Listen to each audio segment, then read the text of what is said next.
Welcome to this shortwave radio channel, and we're going to tune around a little bit on the XHDATA tonight. We'll also have videos of the ATS-25 that's just here next to it, tuning different things, showing you a little more how it works.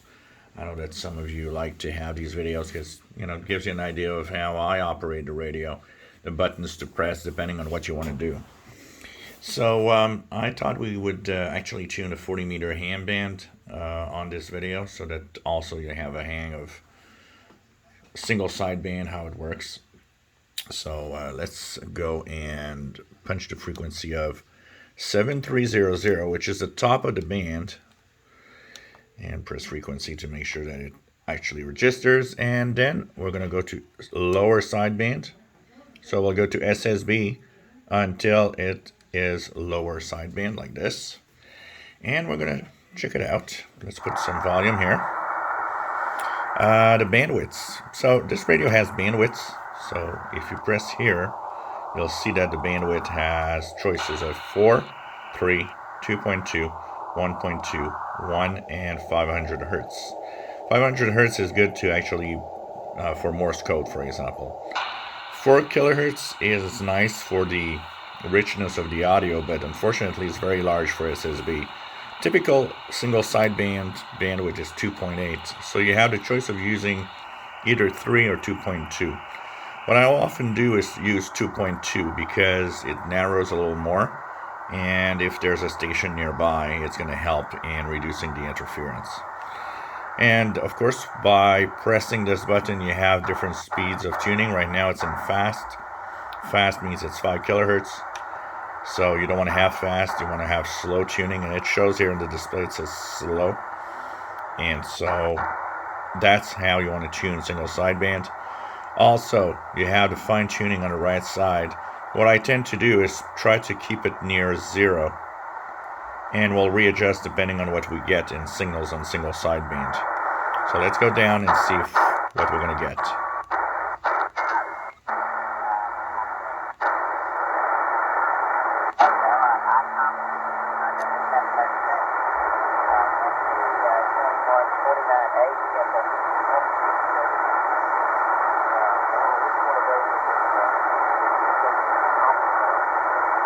So this one is rather weak, but gives you an idea of how I use the fine tune to get the voice right.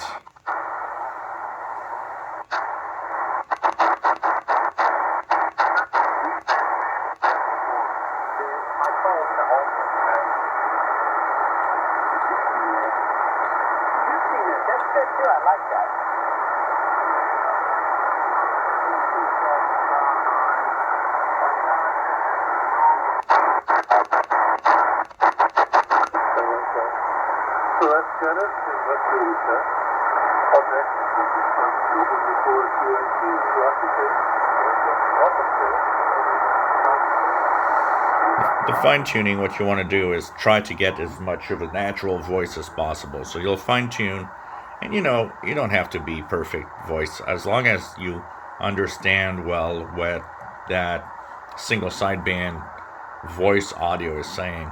You can just leave it there. It doesn't matter if it's a little high pitched or not. You don't have to be, clock precision. It's as long as you understand what they're saying.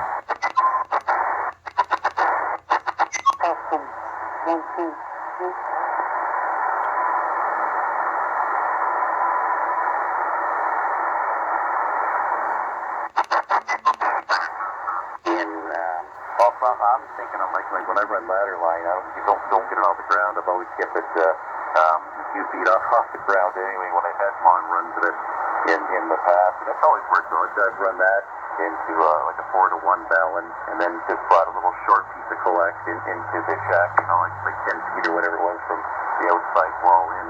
And it always worked well, but we didn't, so that's kind of the way I was looking at the hard line over.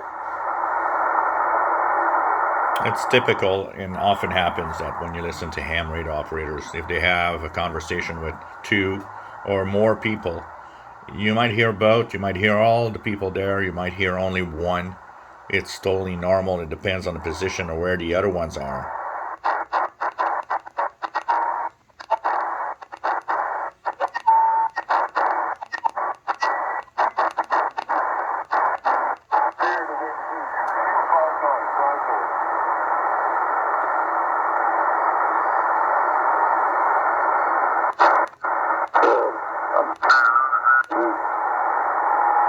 going to lose it. Anyway, Wayne, I'm working off I've got a beam here. I got a 14-element beam. Rig is a SPDX 3000 in Yazoo, and running an amplifier Alpha 89, running right about 900 or so watts there. So, yeah, Wayne, let me pass the mic back to you there, my friend. Kilo Oscar 4, Kilo Juliet Delta, WU92.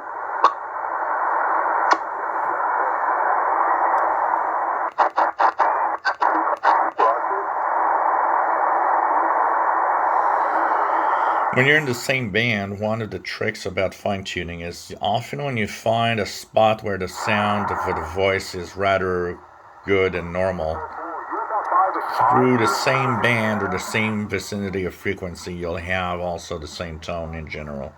So you won't have to play much with the fine-tune. But it might happen because some hams are not necessarily on the same frequency. Some like to be on the perfect dot frequency like 7185 here, but some could be on 7185.5, which means you'll have to use the fine-tuning a lot more. To have frequency precision in the display, also one of the things that you need to know is that the fine-tune needs to be as close to zero as possible. If you're fine-tuning and you're at minus 85, you're probably very off from the real frequency in the display.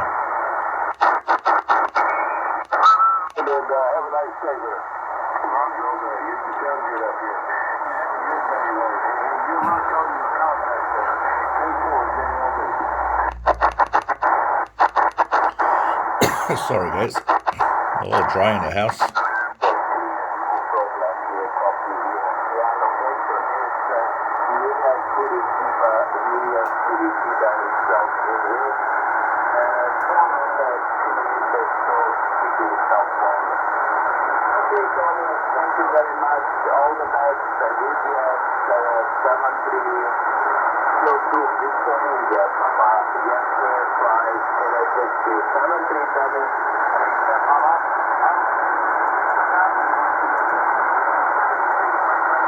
So 7155, that station seems to be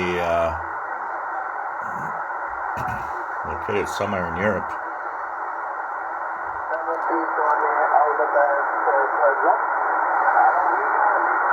Oh, I got it. It's a Brazil station. It's PY5.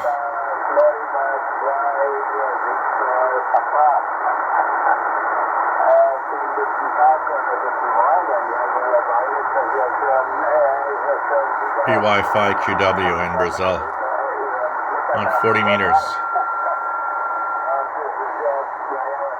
How do I know that? I use website DX Fun Cluster, which often has all the DX targets, and when a station is unique, outside of the US and in Canada, you might, a lot of stations are actually there, but sometimes you'll have, you try to find what station you can understand. You look at the frequency and you go on DX Fun Cluster and you search the same frequency and see what people are reporting.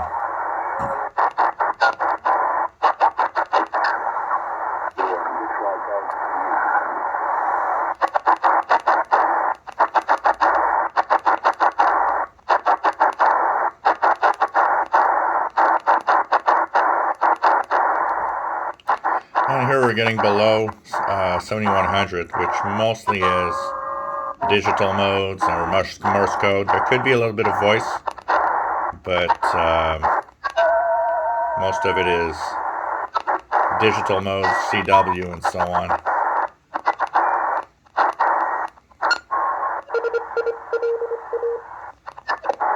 That's a Morse code station on the bottom of the 40-meter band. So that was tuning around. I hope you're learning a little bit about using your XHDATA D808. By the way, the instructions work for the SIHUADON D808. They're pretty much the same radio. So I hope that it helps you understand how to tune around on the single sideband using fine tuning and so on. I know that, having somebody do it in front of you is a very different thing from reading a manual. And for some people, it makes a world of difference. So hope that these videos help a lot. If you enjoy my videos, please subscribe, give us a thumbs up. Thanks for watching.